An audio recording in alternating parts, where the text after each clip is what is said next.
upon us, for the Lord is righteous in all his works which he hath commanded us. See, like things like gang culture, weave,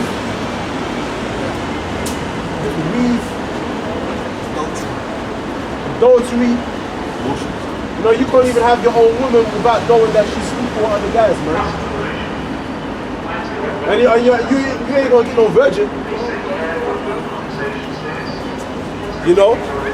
These women are shameless, man. You can't have a wife. You brothers want a wife. You ain't gonna get a wife in this place, man. You are not gonna get Sarah on this side, man. I'm not trying to say that brothers in the truth don't probably have like a girlfriend. If you do, then that's your portion. But majority of brothers in the truth, you ain't got no woman, man. And you ain't going to. You roasting every day. Roasting. Let's keep it real. Every day you're roasting, man. And that's suffering. That's the curse of the Most High. Roasting peanuts, isn't it? Nuts is roasting, man. Roasting, man. That's the Most High teasing you. Most High make the woman of your dreams walk past you, and you know you can't get her. Heat, man. Heat. H-E-A-P-A. 2 Chronicles 7 and 14 says, if my people, which are called by my name, shall humble themselves and pray and seek my face and turn from their wicked ways, then will I hear from heaven and will forgive their sin and will heal their land. That's beautiful, man. You that girl. 2 Chronicles 7 and 14. If my people, which are called by my name, which are called by my name, pray. That's Israel. Yeah, mine. Exactly, that's Israel. Let's talk about us, so-called blacks, Latinas, and Hispanics. Because you're the people called by the Most High's name. You look up the word Judah. The word Judah means Yahweh thanks, right? Yeah. The Most High's name is actually in our name.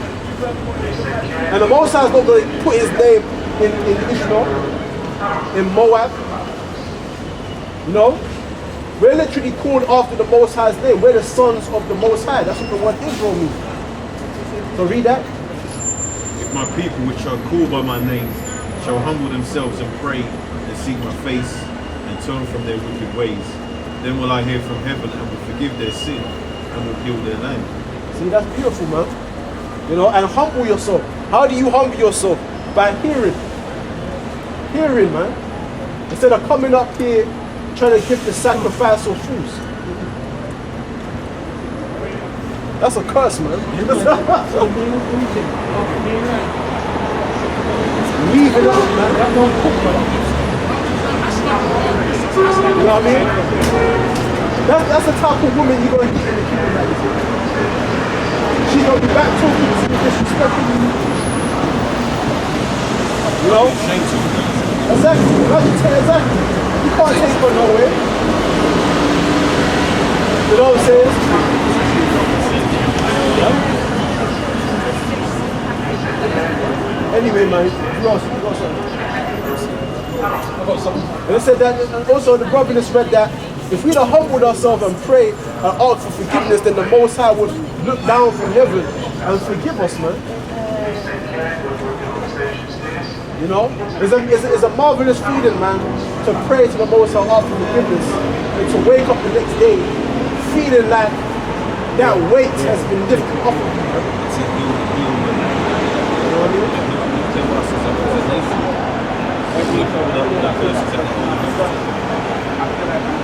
Let's take all the, how people don't even realise all the traits that are covering it, but they think it's normal. They think it's cool to be dyeing their hair blue and shit, wearing long arm nails and just pouring off these combinations, eating swine and shit. Yeah. You know what I mean? Twerking and all that crap. Being porn stars, what kind of shit, man? Walking around like hoes, I'm taking pride in being hoes. That's the new culture. Taking pride in being hoes. Them other nations, they see that and they're laughing. They're laughing at us, man. They see how dysfunctional you niggas are, man. You niggas don't even see, you don't think that, you think this is cool. It's not cool, man. There's no class to it. There's no honor in it. Right? And the other nations take advantage of your dysfunction.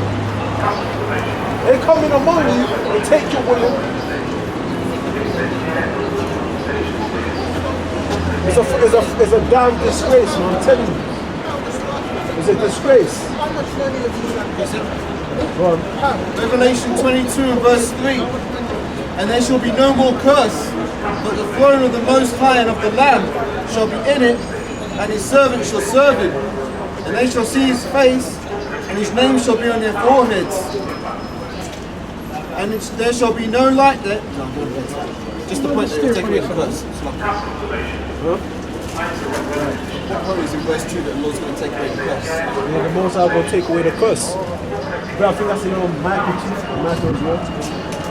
There shall be no more curse. So I think that's in Michael's word, if I'm not mistaken.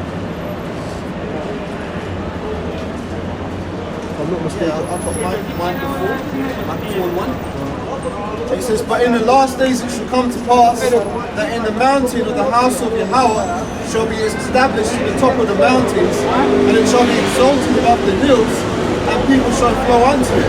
Right, so what's a mountain? Is that talk about a literal mountain?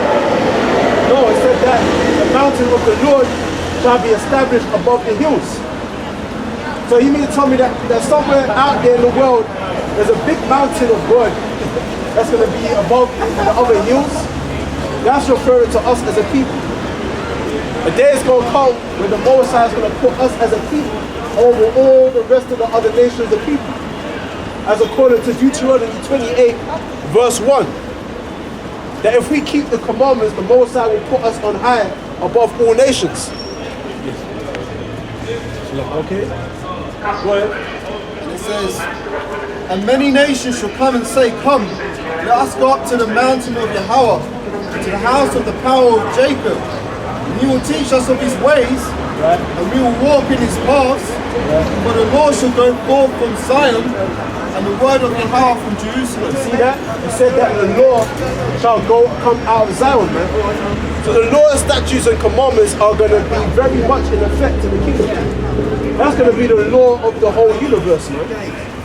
We're not going to be following Esau's laws, man. See, Esau got his own laws.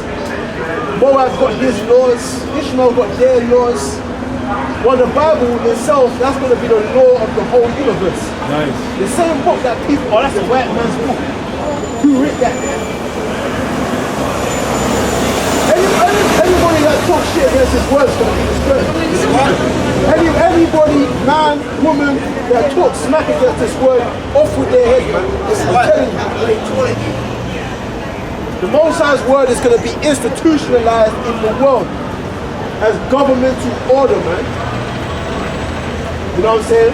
Read that. It says the law will come out of Zion. The law, what is Zion? Zion means monument. The laws will come out of us. Yeah, and the first, the Most High is going to put the laws in our inward parts. According to the second covenant. When the Most High has us to be changed, the laws and commandments are going to be a part of our inward part, man. So we're not going to be, there's not going to be no errors or mistakes. We're going to be executing the laws and commandments efficiently, man. Efficiently. And it says we're going to teach these other nations the law. Yeah. So these other nations, they're going to have to follow the laws and commandments. Ishmael, Moab, even Edom, they're going to have to follow the law. They're going to know the law. They're going to follow it, man. Everybody's got to be under the law in the kingdom, man. Where? It says, and many nations shall come and say, come, let us go to the mountain of Yahweh, to the house of the power of Jacob, and he will teach us of his ways, and we will walk in his paths, for the law shall go forth from Zion, the word of Yahweh from Jerusalem. Right, so these other nations, they're going to be wearing fringes, man. They're going to have beards on their faces. You know what I'm saying? They're not going to be eating swine, corn. They're going to put difference between clean and unclean. They're going to make sure their women go on what's it, that cycle, that unclean cycle? When she give birth to a boy child, she's unclean for 40 days or whatever. When she give birth to a female, a girl, she's unclean for 80 days, man. So they're gonna follow that law, that purification law, man. You know what I mean? They're gonna keep the high holy days.